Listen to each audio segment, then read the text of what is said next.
बखूबी जानते हैं आज 15 फरवरी 2026 का सबों को बेसब्री से इंतजार था, क्योंकि आज मुकाबलों का मुकाबला महामुकाबला होने वाला है। ऑक्सफोर्ड यूनिवर्सिटी के स्टूडेंट्स और अल-फलाह इंग्लिश अरबिक स्कूल के स्टूडेंट्स के दरमियान एक्जिस्टेंस ऑफ गॉड पर डिबेट होने वाला है। हमारे लेफ्ट साइड में ऑक्सफोर्ड यूनिवर्सिटी के स्टूडेंट्स खड़े हुए हैं।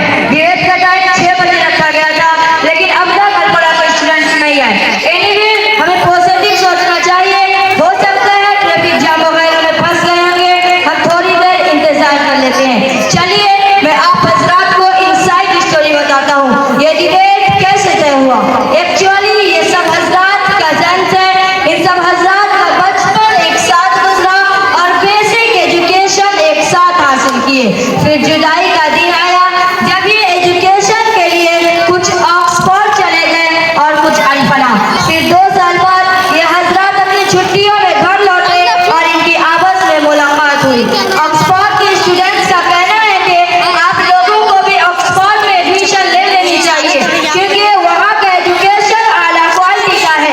जबकि अल-फलाह वालों का कहना है कि आप लोगों को हमारे यहाँ एडमिशन ले लेनी चाहिए, क्योंकि हमारे यहाँ मॉडर्न और रिलीजियस दोनों एजुकेशन शानदार अंदाज में पढ़ाया जाता है और हर मुसलमान पर बेसिक इस्लामी अकाइद और हलाल और हराम की तमीज का इल्म रखना फर्ज है। ऑक्सफोर्ड के स्टूडेंट्स ने इसके रिप्लाई में कहा कि भाई मजहबी तालीमत और अकाइद तो बहुत दूर की बात, हम तो एक्जिस्टेंस ऑफ गॉड को ही नहीं मानते, क्योंकि हमारे टीचर्स ने हमारे सामने इन सब बातों को अच्छे से एक्सप्लेन किया है और प्रूव भी किया है कि अल्लाह, मजहब, ये सारी चीजें मैन मेड है, यानी लोगों का बनाया हुआ है। किसी ने एक खुदा बनाया, किसी ने 3, तो किसी ने 33 करोड़। ये सब बातें मीनिंगलेस है और इनके पास कोई प्रूफ भी नहीं। जबकि अल-फलाह वालों का कहना है कि भाई आपसे किसने कहा हमारे पास प्रूफ नहीं, हमारे पास सैकड़ों हजारों एक्जिस्टेंस ऑफ गॉड पर प्रूफ है। फिर उसी वक्त ये तय हुआ कि क्यों ना हम इस पर एक डिबेट कर लें। मॉडरेटर साहब, जब तक वो लोग नहीं आए हैं तब तक हम ऑडियंस के सामने कुछ बोल सकते हैं क्या? क्यों नहीं? रिस्पेक्टेड ऑडियंस, मैं पहले ही से श्योर था कि वो नहीं आएंगे, क्योंकि उनके पास खुदा के वजूद पर कोई दलील ही नहीं है। आमतौर पर रिलीजियस लोगों का हमें एथियस्ट से यही सवाल होता है कि जब खुदा मौजूद नहीं है तो ये दुनिया कैसे वजूद में आई, इसको किसने बनाया। तो आज मैं आप हज़ार के सामने इसकी वजाहत करूंगा कि दरअसल ये दुनिया बिग बैंग थ्योरी के नतीजे में वजूद में आई। बिग बैंग क्या है?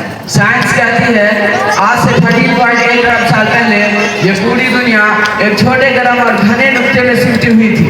फिर अचानक एक जबरदस्त धमाका हुआ, उसी को बिग बैंग कहते हैं।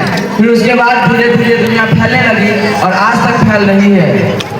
दूसरी बात, आप कॉमन सेंस का इस्तेमाल करें और अकल का यूज़ करें तो ये बात आपको समझ में आ जाएगी कि दुनिया के हर क्रिएशन के क्रिएटर का लोगों को पता है और लोगों ने उसे देखा है। लेकिन क्या आप में से किसी ने खुदा यानी क्रिएटर को देखा है?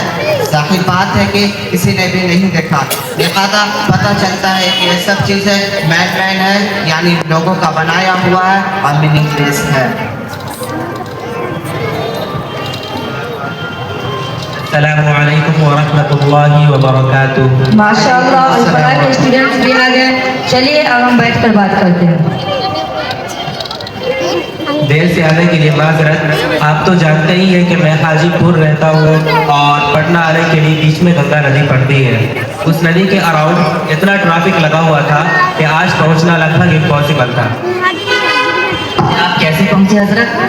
दरअसल मैं उतरकर गंगा नदी के किनारे पर खड़ा हुआ था कि अचानक एक पेड़ नदी में गिरा और फटकर खुद से एक नाव बन गया।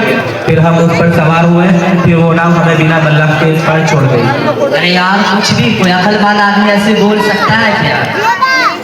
वह जब एक नाव खुद ब खुद नहीं बन सकती और इसका निज़ाम और सिस्टम खुद ब खुद नहीं चल सकता, तो इतनी बड़ी कायनात खुद ब खुद कैसे बन सकती है?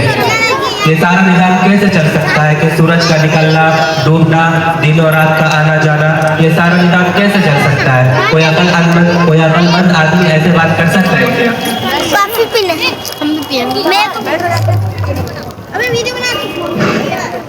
और ब्रदर, आप ऑडियंस के सामने इस बात की दलील पेश कर रहे थे कि ये दुनिया कैसी बनी।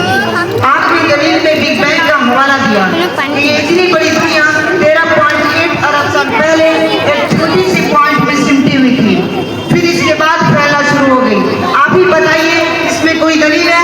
आपने साइंस को छूना किया कि एक वक्त था कि इतनी बड़ी दुनिया एक छोटी सी पॉइंट में सिमटी हुई थी, तो क्या साइंस के छोटा हो जाने से सवाल खत्म हो जाएगा? हरगिज़ नहीं। अब भी सवाल वही रहेगा कि आखिर इस छोटी सी पॉइंट को किसने पैदा किया। माफ कीजिएगा ब्रदर, आप कोई ट्रेन वगैरह में सफर नहीं कर रहे हैं। उम्र कम और साइज छोटा बता देने से आप टिकट के सवाल से बच जाएंगे। याद रखें कि हमारा सवाल कैसे का नहीं है, हमारा सवाल तो किसने का है। अगर आपसे कोई पूछे कि ये दुनिया कैसे बनी, तो आप कह सकते हैं कि 13.8 अरब साल पहले ये दुनिया एक छोटे से घने नुक्ते में सिमटी हुई थी। उसके बाद एक ह्यूज एक्सप्लोजन हुआ जिसके नतीजे में सारी कायनात वजूद में आई। लेकिन याद रखें कि हमारा सवाल तो कैसे का है ही नहीं, हमारा सवाल तो किसने का है कि किसने इस दुनिया को बनाया। आपने दूसरी बात ये कही कि हर क्रिएशन के क्रिएटर का लोगों को पता है, लोगों ने उसे देखा है। हमने दुनिया के क्रिएशन के क्रिएटर को नहीं देखा, लिहाजा हम उस क्रिएशन के क्रिएटर को नहीं मानेंगे। ब्रदर, आपने देखने को दलील बनाया। हम जिस चीज़ को देखेंगे उस चीज़ को मानेंगे, हम जिस चीज़ को नहीं देखेंगे उस चीज़ को नहीं मानेंगे। फिर तो आपको दुनिया की बहुत सारी चीज़ों का इनकार करना पड़ेगा क्योंकि हमने उसे देखा नहीं, लेकिन दुनिया के सारे लोग उसे मानते हैं। फॉर एग्जाम्पल, दर्द और तकलीफ। अगर आपको कोई थप्पड़ मारे तो आपको दर्द होगा, लेकिन क्या आप उस दर्द को दिखा सकते हैं? नहीं, हरगिज़ नहीं। लिहाजा मालूम हुआ कि किसी भी चीज़ के पाए जाने के लिए उसका देखना ज़रूरी नहीं है। क्या आपको अभी भी खुदा के मौजूद होने पर कोई डाउट, कोई कंफ्यूजन है? अरे भाई, कंफ्यूजन ही कंफ्यूजन है। चलिए हम कुछ देर के लिए मान लेते हैं कि खुदा मौजूद है, लेकिन किस खुदा को माने? मुसलमान वाले एक खुदा, या फिर ईसाई वाले 3 खुदा, या फिर हिंदुओं वाले 35 करोड़ खुदा को? इसका तो सिंपल जवाब है भाई, जिसको कुरान ने लॉजिकली हमें बताया है। कुरान कहता है लौ कान फीहिमा आलिहतुन इल्लल्लाहु लफसदता। इट मींस अल्लाह के अलावा अगर कोई दूसरा खुदा हो तो दुनिया का सिस्टम नहीं चल सकता। जाहिर बात है कि गाड़ी का स्टीयरिंग को एक ड्राइवर पकड़ेगा, अगर 2-3 ड्राइवर उस पर हाथ डालेंगे तो गड्ढे में गिर पड़ेगा। अपना भी कीमा करेंगे और दूसरों का भी। मैं आपके सामने एक लॉजिकल सवाल रखता हूँ। हम एक से ज्यादा खुदा यानी पॉसिबल सिचुएशन सामने रखकर एनालाइज करते हैं कि अगर एक से ज्यादा खुदा होंगे तो दूसरों से खाली नहीं होगा। या तो सारे के सारे एक जैसे पावरफुल होंगे या कोई कम कोई ज्यादा। अगर सारे के सारे एक जैसे पावरफुल होंगे तो इसमें आएब है। इसकी वजह यह है कि हम एक पॉसिबल सिचुएशन सामने रखते हैं, तो क्या हर खुदा अपनी मर्जी चला सकेगा या नहीं? अगर एक खुदा अपनी हर मर्जी चला सकेगा तो दूसरों की मर्जी नहीं चलेगी और ये चीज ना खुदा की कैटेगरी से बाहर निकाल देगी। और अगर कोई कम कोई ज्यादा पावरफुल है तो इसमें भी आ गए। इसकी वजह यह है कि जो कम पावरफुल खुदा होंगे वो खुदा की कैटेगरी से खुद ब खुद बाहर निकल जाएगा, क्योंकि वो ऑल पावरफुल नहीं रहे और खुदा के लिए उसका ऑल पावरफुल होना जरूरी होता है। लिहाजा आपको मानना पड़ेगा कि खुदा एक ही हो सकता है, एक से ज्यादा नहीं हो सकता। ब्रदर, बहुत बहुत शुक्रिया। आज मुझे खुदा के वजूद पर जितने भी डाउट थे सब क्लियर हो चुके हैं। मैं आज अल्लाह को हाजिर नाजिर करके और सच्चे और पक्के दिन में रख के मैं इस्लाम कबूल करना चाहता हूँ। आप हजरात में से कोई कलमा पढ़ाती हो तो बहुत बहुत शुक्रिया होगा। बिस्मिल्लाहिर्रहमानिर्रहीम। ला इलाहा इल्लल्लाह मुहम्मद रसूलुल्लाह। शुक्रिया ब्रदर।